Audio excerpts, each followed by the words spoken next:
നേരത്തെ എടുത്ത വീഡിയോൻ്റെ ബാക്കിയാണിത്. പെപ്ലം ടോപ്പിൻ്റെ സ്ലീവ് എങ്ങനെ കട്ട് ചെയ്യാമെന്ന് നോക്കാം. നോർമലി നമ്മൾ സ്ലീവ് കട്ട് ചെയ്യുന്നത് പോലെയല്ല ഇത് ചെയ്യുന്നത്.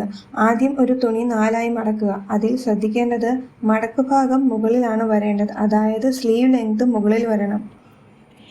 എന്നിട്ട് നമ്മൾ കഴുത്തിന് എത്ര ഇറക്കമാണോ എടുത്തിരിക്കുന്നത് അതിൻ്റെ ഇരട്ടി, ഞാനിവിടെ നെക്ക് ലെങ്ത് 6 ഇഞ്ചാണ് എടുത്തിരിക്കുന്നത്. അതിൻ്റെ ഇരട്ടി എന്ന് പറയുമ്പോൾ 12 ഇഞ്ച്, കൂടെ 2 ഇഞ്ച് തയ്യൽ തുമ്പും കൂട്ടി വേണം തുണി മടക്കിയിടാൻ. ഷോൾഡറിൽ എലാസ്റ്റിക് വയ്ക്കുന്നതുകൊണ്ടാണ് ഇങ്ങനെ ചെയ്യുന്നത്. നേരത്തെ കട്ട് ചെയ്ത് വെച്ചിരിക്കുന്ന യോക്ക് പോർഷൻ്റെ ലൈനിങ് എടുത്തിട്ട് അതിൽ ചരിച്ച് കട്ട് ചെയ്തിരിക്കുന്ന ഭാഗം 12 ഇഞ്ച് മാർക്ക് ചെയ്ത പോയിന്റിൽ വീഡിയോയിൽ കാണുന്നത് പോലെ വയ്ക്കുക. ഇനി സ്ലീവ് ലെങ്ത് മാർക്ക് ചെയ്യണം. തയ്യൽ തുമ്പ് കൂട്ടി വേണം അടയാളപ്പെടുത്താൻ. സ്ലീവിൻ്റെ എൻഡിലും എലാസ്റ്റിക് വയ്ക്കുന്നത് കൊണ്ട് സ്ലീവ് വണ്ണത്തിന് പ്രത്യേകിച്ച് അളവൊന്നുമില്ല. ഞാനിവിടെ ഒരു 12 ഇഞ്ചാണ് എടുത്തിരിക്കുന്നത് കൈവണ്ണം. ഇനി ലൈനിങ് വെച്ചിരിക്കുന്ന പോർഷൻ അതുപോലെ വരച്ച് സ്ലീവിൻ്റെ ലെങ്ത്തും ലൈനിങ്ങിൻ്റെ എൻഡ് പോയിൻറ്റും തമ്മിൽ ജോയിൻ ചെയ്ത് കട്ട് ചെയ്യാം. ഞാൻ പറയുന്നതിലും ബെറ്റർ വീഡിയോ നന്നായി ശ്രദ്ധിക്കുന്നതാണ്.